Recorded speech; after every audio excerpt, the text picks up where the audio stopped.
Welcome to Your Idea Grows Here, brought to you by Yeti, York Entrepreneurship Development Institute, a podcast by entrepreneurs for entrepreneurs. This is your host, Rick Phillips. It's good to see you again. Ha ha ha. I hope that you're listening in a very comfortable place. We have a very, very excellent guest, a good friend of mine, Mr. Slava Apel, who is indeed an entrepreneur. And I think he's got some really interesting things that he's going to share with you to give you guys some insights, my fellow entrepreneurs, into the journey and the ups and downs, the trials and tribulations. And Slava is a very good storyteller. So we're looking forward to hearing some of that. Hello, Slava. How are you, my friend? Very well, very well. Thank you for inviting me.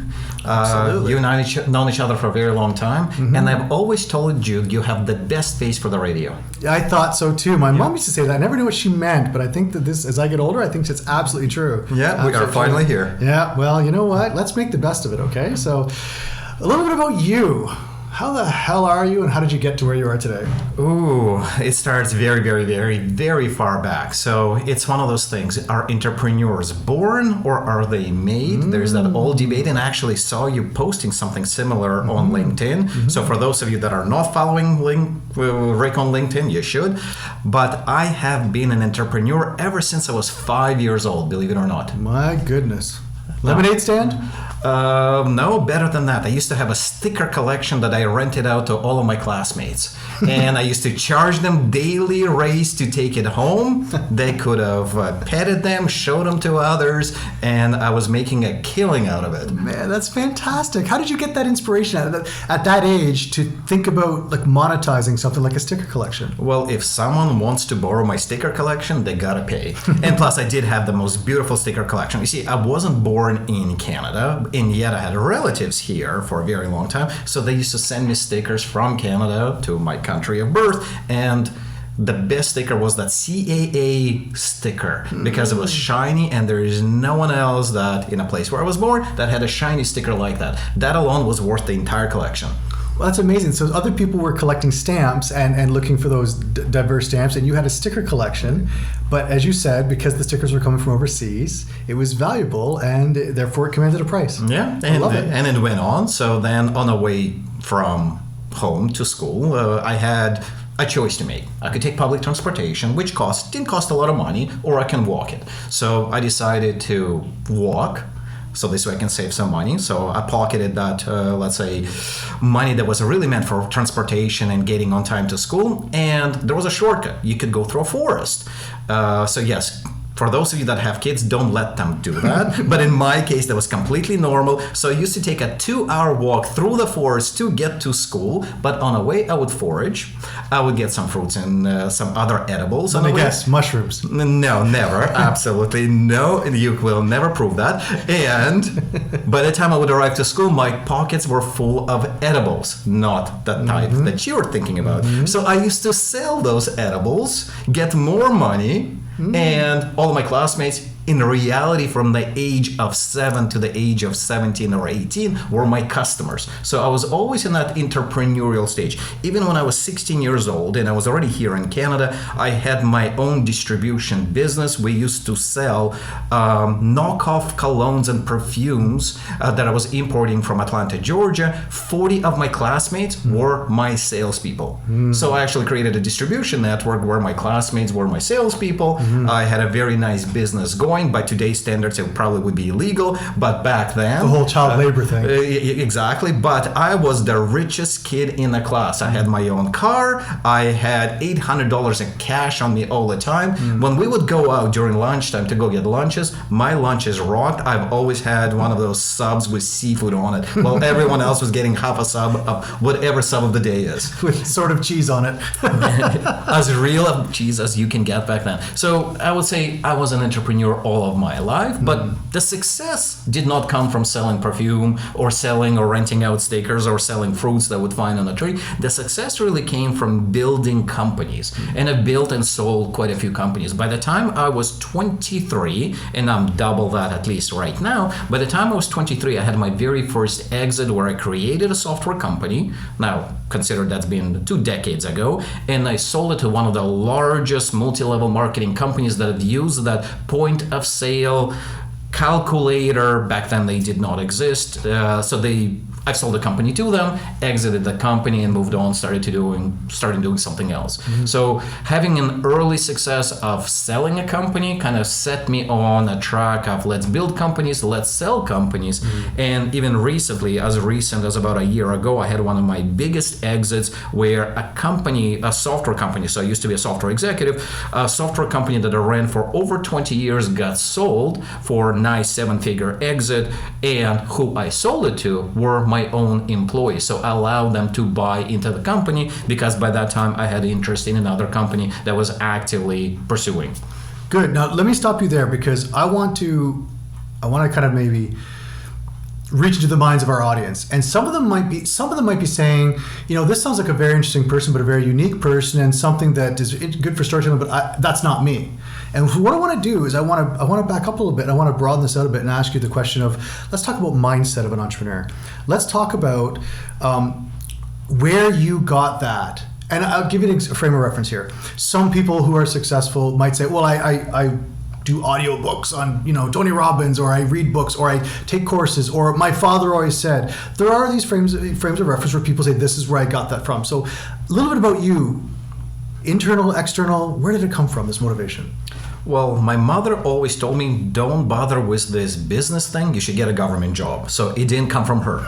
My father said you should always make money with your hands, become an engineer, become a construction worker, so become a blue-collar worker. So it didn't come from him either. So in my particular case, I actually do think that it's something that you are born into. You have the drive to pursue business. You don't want the 9-to-5 job. And in my case, to this date, I've only received one paycheck in my life that came from a non-conventional business that I didn't own, meaning it came from someone that employed me. And it actually came from York University, out of all the places, because I was teaching there. They gave me a paycheck, to which I actually asked, can I donate it back? Because that's completely messing up my tax strategy of getting a paycheck. So I did not account for it. I asked, can I volunteer these hours? And said, no, we are a union shop. You must get paid. Right. Good.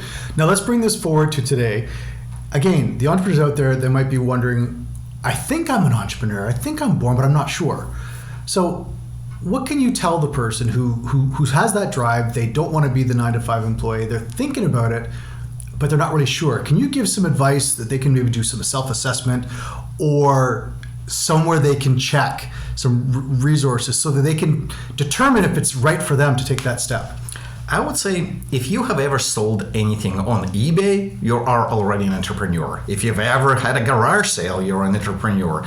If you have ever, I would say, bought something and thought, hey, I could be the one that's selling that. It could be art, it could be a piece of furniture, it could be a service that you purchase from someone. Those people that are selling you those products, they are entrepreneurs. And if you thought to yourself, I could do that, that means you have that entrepreneurial spirit. The only thing that you haven't done, you haven't jumped out from the safety of having that 9-to-5 job and tried to do something.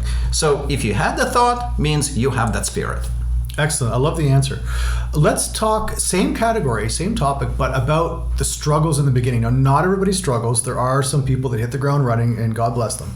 But there are other people who have a difficulty setting up that new business. The early years are lean, as they say. For people that are in that situation, what advice can you give? I would say learn as much as you can. So obviously subscribe to this podcast, because there's going to be a lot more things that are coming. Obvious, yes. So that's kind of ringing the bell of self-promotion. So which also leads me, figure out how to do self-promotion. To me, marketing is one of the most important aspects of the business. You could be great with your hands. You may have the best invention that you're sitting on. You can have a client that just fell into your lap, but kind of what happens next. So to me, marketing becomes one of the most essential skills that you should have of self-promotion, product promotion. This is something that I've been practicing and teaching for a very long time. Made my mother very proud. I've been on the cover of the marketing magazine. I've written a marketing book and also a technology book. So that was pretty much to make her happy and my father-in-law happy. So didn't do it for myself, but there is a basis prior to that as well. I used to spend hours and weeks and months just learning the techniques on how to sell, how to market both offline and online, because once you have that skill, you can sell anything to anyone and anywhere. And if the first product doesn't work out, you can move on to the second, third, and fourth. So marketing becomes one of the biggest assets in starting your business. Figure out how do you get your product or service into somebody else's hands. Excellent. Now, back in the day, way back when I started my entrepreneurial journey, on a shoestring budget, no less, the marketing tools I had at my disposal were A, free template website, B, free blogs, and C, Google AdWords when it just came out. I'm dating myself when it just came out. It was a new thing. So though that, of course, still exists today, let's talk about the marketing 101 for the entrepreneur 101. So we're going to get to the more advanced stuff a little bit later. But right now, again, someone out there that want to hang their shingle, they want to get going. Tell us a little bit about the first steps they should make. Maybe I've hit on a few ideas with websites already and advertising.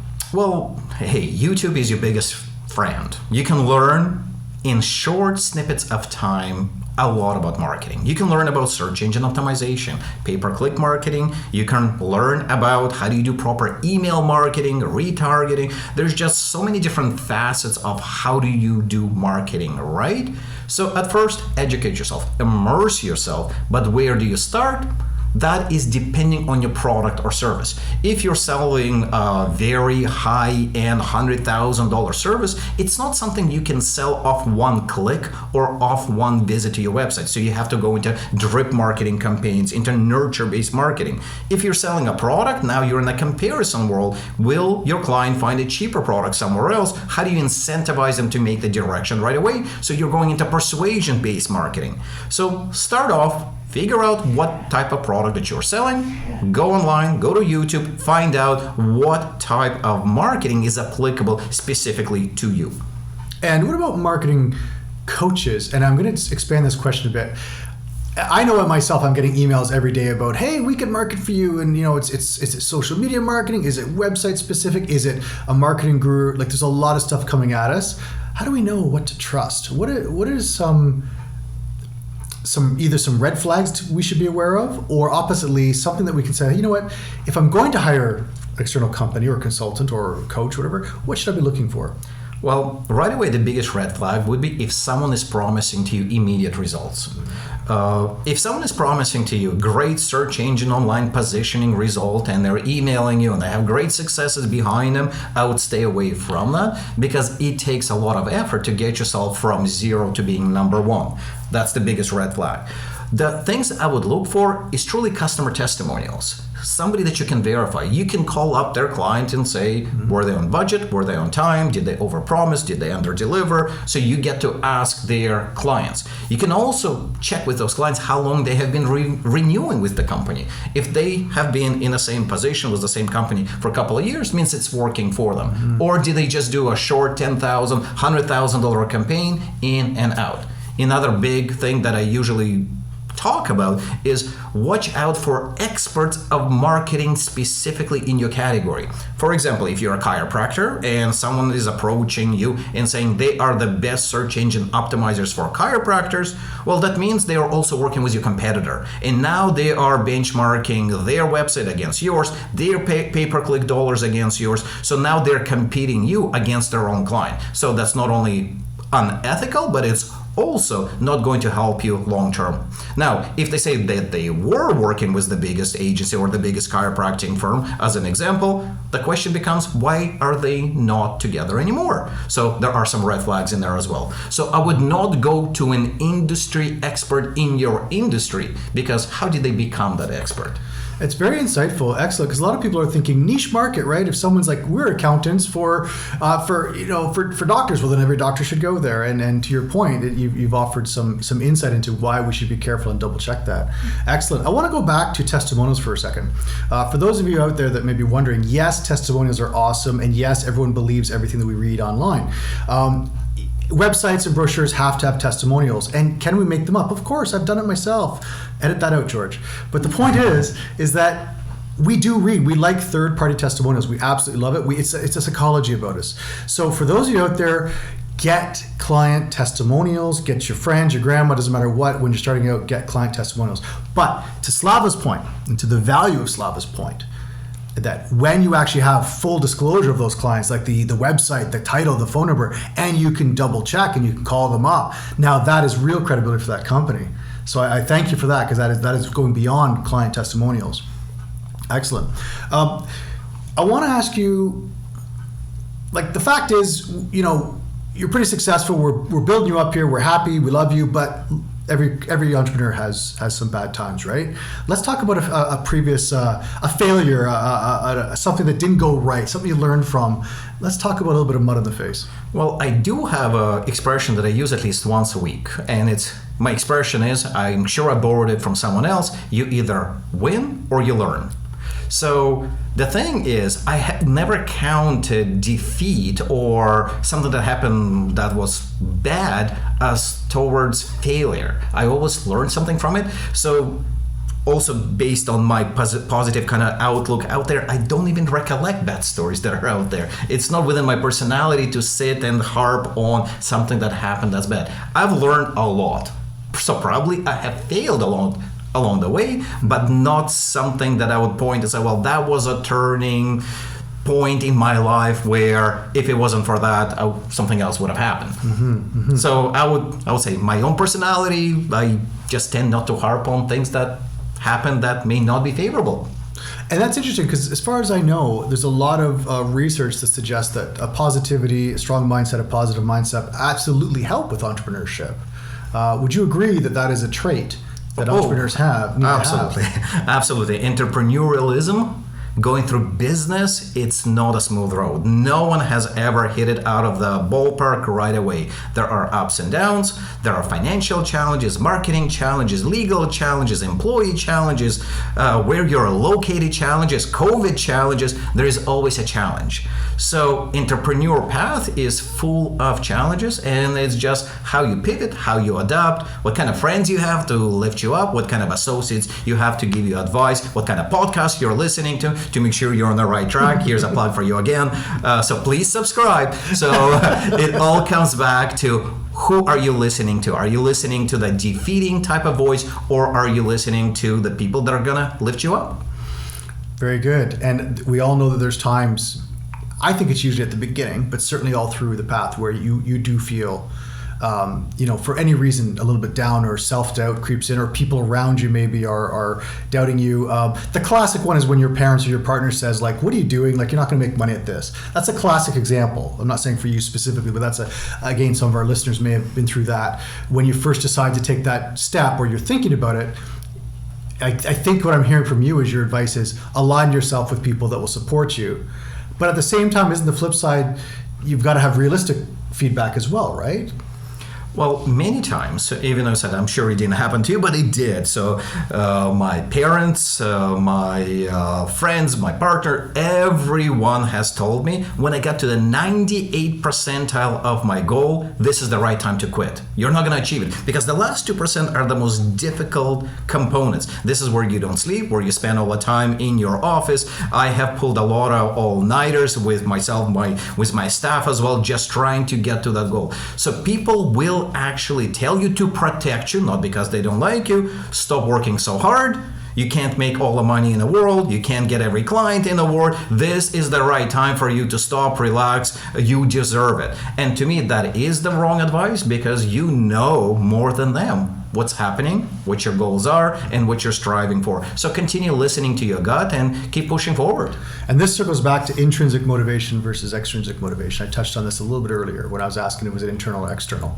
And so what I was referring to is internal and intrinsic and extrinsic motivation. And so once again, we have this idea that you're saying that the entrepreneur has that gut feeling, that trust, and it's great to have people around you that support you. But at the same time, you're going to get through it even if you don't have people 100% of the time who support you, because your gut is telling you this is a good thing to do, and your experience, your feedback is telling you it's okay to keep going. So the gut must be very, very important for an entrepreneur, right? That gut feeling. Well, we live in a great social system here in Canada. So for those of you listening internationally, come to Canada. But we live here in a country where you are not going to starve. So meaning you can actually attempt, you can shoot for the stars, you can have a great support mechanism around you, and if you happen not to succeed, if you are a complete and utter failure with that business, you can move on and start another one. We have a great financial ecosystem, great social ecosystem to lift you up and give you that attempt to try and hopefully succeed. Fantastic. Now, Slava, I could talk to you all day, and indeed I have before, and we're going to talk a lot today as well, because we do things together, classes and whatnot. So I want to wrap this up by giving you the floor. This last question is really not a question. It's more like, is there any advice that you want to give our listeners? Just anything at all you want to tell these hungry entrepreneurs that are listening? Well, for those that we already know, they've been to our classes, they've heard me teach the marketing topic, entrepreneurialism, the ones that been in a class where I was teaching how to get access to free money using government incentives that are available there, they know that my favorite topic is coming back to marketing. Without marketing, you can't make that mega success of a company. So coming back to read as much as you can, listen to as much as you can. Again, podcast here, plug. Go to YouTube, find out as many videos, find out how to write an opening line to your website. People will understand your clear messaging through that. Find out how to write a great ad copy. Again, people clicking on that ad, they want to have the right motivation to do business with you. Find out about how to create credibility around your business, because people want to do business with those that they find credible, trustworthy. So learn as much as you can on how to be a best self-promoter. Don't outsource it. A lot of people make a mistake. I'll hire external sales force. I'll hire external advertising agency. I'll hire and hire and hire. They're outsourcing the most important element of their business, which is marketing, driving revenues, salesmanship. They're outsourcing it to so-called professionals that they have no control over, and because of that, they don't end up doing it themselves. So I would say, coming back to the point, learn marketing skills. That's what's going to get you profitable. That's what's going to get you successful. I love it. And I love the idea that it's applicable to everyone, that again, we can all learn marketing skills. I go back to my early days. I was learning all that stuff by hook or by crook, and it really, really paid off. And so I take your advice very, very personally. It's great advice. Now, Slava, if anyone wants to get a hold of you, if anyone wants to hear more of your lovely voice or see your face this time, where can they find you? I am so easily Googleable. I know that's not a word. So anyone that searches for Slava Apel, you're going to find 50 videos on YouTube, hundreds of websites. But yes, I have my personal website, which is slavaapel.com, S-L-A-A-V. No, I don't know how to spell my own name. So hopefully we're going to edit it out. SLAVAAPEL.com. Okay, we're not editing anything. Yeah, we're saving it for the blooper reel. Great. Don't let me know my own name. I am on Twitter. I am on Instagram. I am on LinkedIn. So please connect to me that way. And once you follow, you will find out how we can collaborate in the future together. Excellent. And that's what entrepreneurship is all about, right? Collaboration as well, right? And finding the people that can help you, getting free advice where possible, and maybe even collaborating with them. That's a great idea. Well, time flies when you're having fun. Thank you so much for joining us. I love hearing your stories. I've known you for a number of years, but I still learn something every time I talk to you. Thank you very much for coming in. I hope our listeners enjoyed the time.